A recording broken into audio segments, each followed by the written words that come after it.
नमस्कार दोस्तों, आप सभी का स्वागत है आपके अपने YouTube चैनल ज्ञान स्टडी LMP पर। दोस्तों, आज हम लोग सामान्य ज्ञान में विज्ञान को पढ़ने वाले हैं। विज्ञान में काफ़ी इम्पॉर्टेंट प्रश्न लिए गए हैं, तो ध्यान से इन प्रश्नों को करें। तो आइए क्लास में चलते हैं और इन प्रश्नों को हल करते हैं। दोस्तों, उससे पहले अगर आप चैनल पर पहली बार आए हैं तो चैनल को सब्सक्राइब कर लें, साथ में बेल आइकन को अंडर प्रेस कर लें, जिससे अगली क्लास की जानकारी आपको मिल सके। आइए क्लास में चलते हैं और आज के प्रश्नों को करते हैं। आज का हमारा पहला प्रश्न है, निम्नलिखित में से कौन सी ग्रीन हाउस गैस है? Argon, nitrogen, carbon dioxide, oxygen. तो दोस्तों, इस प्रश्न का सही उत्तर हो जाएगा option C, carbon dioxide. Green house गैसें पृथ्वी तथा वातावरण द्वारा उत्सर्जित ऊष्मीय अवरक्त विकिरण को अवशोषित एवं उत्सर्जित करती हैं। ये गैसें भूमंडलीय तापन के लिए उत्तरदायी होती हैं। प्रमुख ग्रीन हाउस गैसें हैं कार्बन डाइऑक्साइड, जिसे CO2 कहते हैं, जलवाष्प HO2, nitrous oxide N2O, methane CH4 और ओजोन O3।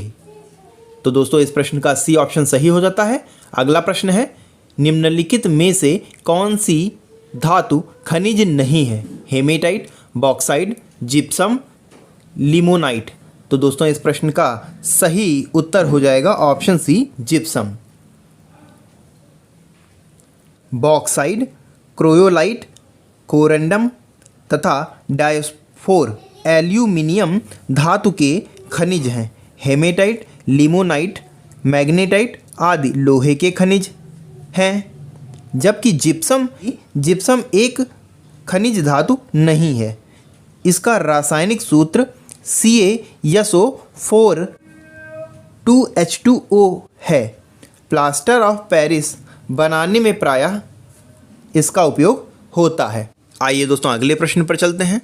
अगला प्रश्न है, वर्षा की बूंदों की गोली आकार का उल्लेख करने के लिए जल के निम्नलिखित गुणों में से किसका प्रयोग किया जा सकता है? श्यानता, पृष्ठ तनाव, क्रांतिक परिघटना और डी ऑप्शन में है दाब। तो दोस्तों, इस प्रश्न का सही उत्तर हो जाएगा ऑप्शन बी, पृष्ठ तनाव।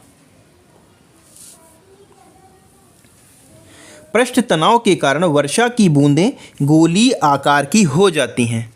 किसी द्रव्य का पृष्ठ तनाव वह बल है जो कि द्रव के पृष्ठ पर खींची गई किसी काल्पनिक रेखा की एकांक लंबाई पर पृष्ठ के तल पर तथा रेखा के लंबवत कार्य करता है। इसका SI मात्रा की अगर हम बात करें तो न्यूटन प्रति मीटर होता है। क्रांतिक ताप पर पृष्ठीय तनाव 0 होता है। तो बी ऑप्शन हमारा सही हो जाता है। अगला प्रश्न है, निम्नलिखित अधातु में से कौन सा द्रव्य है? Bromine, iodine, sulphur, phosphorus. तो दोस्तों, इस प्रश्न का सही उत्तर हो जाएगा ऑप्शन ए, ब्रोमीन।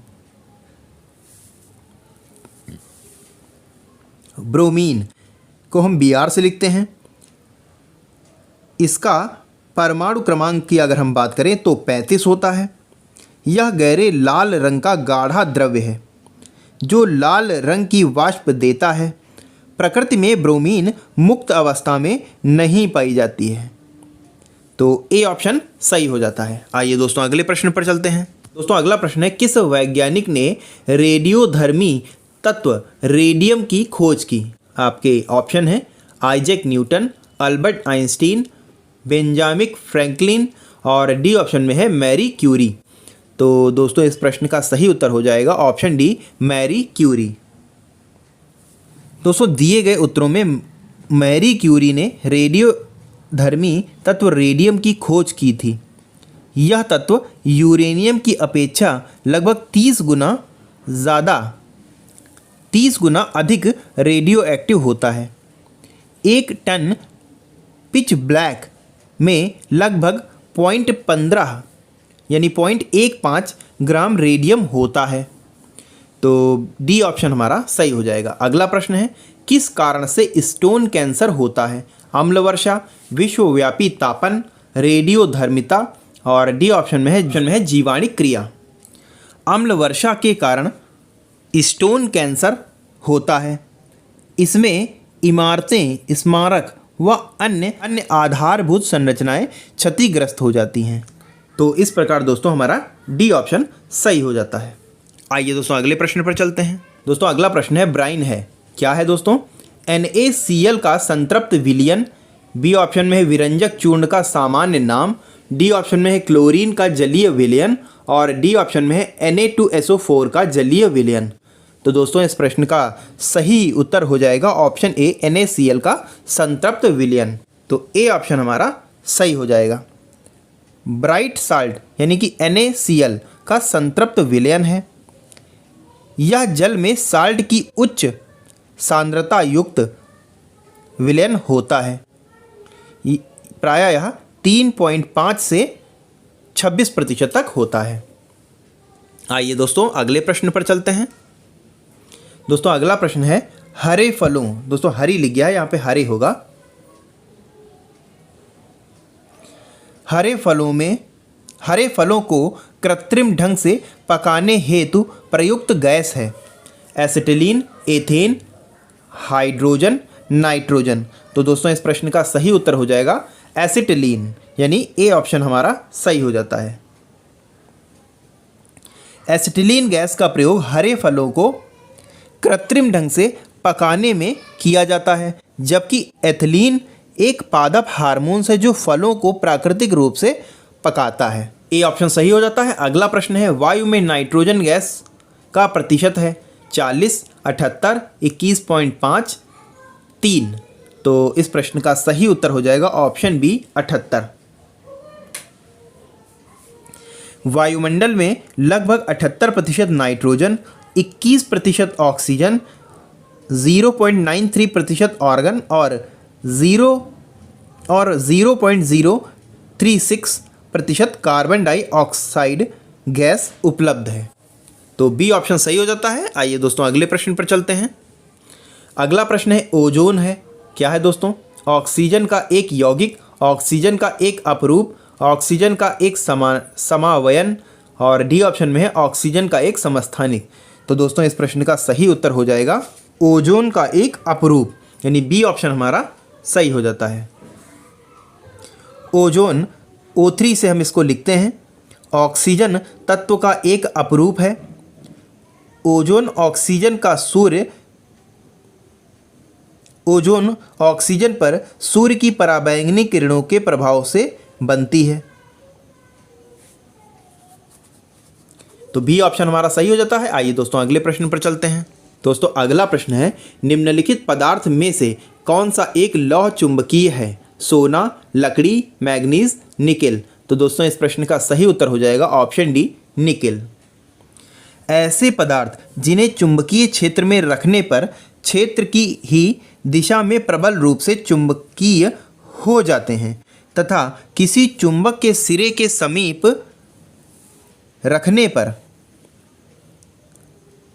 सिरे की ओर तेजी से आकर्षित होते हैं, लौह चुंबकीय पदार्थ कहलाते हैं। लोहा, निकिल, कोबाल्ट, मैग्नेटाइट आदि लौह चुंबकीय पदार्थ के उदाहरण हैं। तो डी ऑप्शन सही हो जाता है। अगला प्रश्न है ध्वनि की चाल अधिकतम होती है वायु में, जल में, निर्वात में, इस्पात में। तो दोस्तों ध्वनि की चाल इस्पात में अधिकतम होती है। तो डी ऑप्शन हमारा सही हो जाता है। ध्वनि की चाल ठोस में सर्वाधिक होती है, द्रव में ठोस से कम तथा गैस में सबसे कम होती है। निर्वात में ध्वनि का संचरण नहीं हो सकता, अतः डी हमारा सही हो जाता है। आइए दोस्तों अगले प्रश्न पर चलते हैं। अगला प्रश्न है जब कांच की एक छड़ को रेशम से रगड़ते हैं तब इस पर किस प्रकार का अवशेष उत्पन्न होता है? विद्युत आवेश, धन आवेश, ऋण आवेश या उपर्युक्त में कोई नहीं। तो दोस्तों इस प्रश्न का सही उत्तर हो जाएगा ऑप्शन बी धन आवेश। जब कांच की छड़ को रेशम से रगड़ते हैं तो कांच की छड़ पर धनात्मक आवेश तथा रेशम पर ऋणात्मक आवेश उत्पन्न होता है।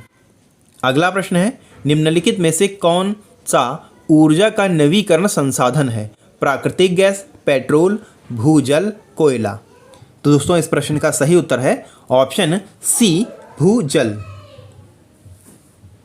नवीकरण ऊर्जा संसाधन प्राकृतिक प्रक्रिया के तहत लगातार प्राप्त होती रहती है। भूजल, पवन, सौर, ज्वारीय पनबिजली ऊर्जा तथा बायोमास आदि ऊर्जा के नवीकरणीय संसाधन हैं। कोयला, पेट्रोलियम, प्राकृतिक गैस और परमाणु ऊर्जा आदि ऊर्जा के अनवीकरणीय स्रोत हैं। तो सी ऑप्शन सही हो जाता है। आइए दोस्तों अगले प्रश्न पर चलते हैं। अगला प्रश्न है, वास्तविक फल उत्पन्न होते हैं अंडाशय से, थैलेमस से, पंखुड़ी से, वाह्य दल से। तो इस प्रश्न का सही उत्तर हो जाएगा ऑप्शन ए, अंडाशय से। ए ऑप्शन सही हो जाता है। परिपक्व अंडाशय को फल कहते हैं। वास्तविक या फल के निर्माण में केवल अंडाशय भाग लेता है, जबकि असत्य फल के निर्माण में अंडाशय के अलावा पुष्प के कुछ अन्य भाग भी शामिल होते हैं। तो इस प्रकार ए ऑप्शन हमारा सही हो जाता है। तो दोस्तों आज के लिए बस इतना ही। कैसी लगी आज की क्लास कमेंट करके ज़रूर बताएं, और अगर अच्छी लगी हो तो लाइक करें। और अगर दोस्तों अभी तक आपने चैनल को सब्सक्राइब नहीं किया है तो चैनल को सब्सक्राइब कर लें, साथ में बेल आइकन को अंडर प्रेस कर लें, जिससे अगली क्लास की जानकारी आपको मिल सके। मिलते हैं अगली क्लास में, तब तक के लिए नमस्कार, जय हिंद, जय भारत।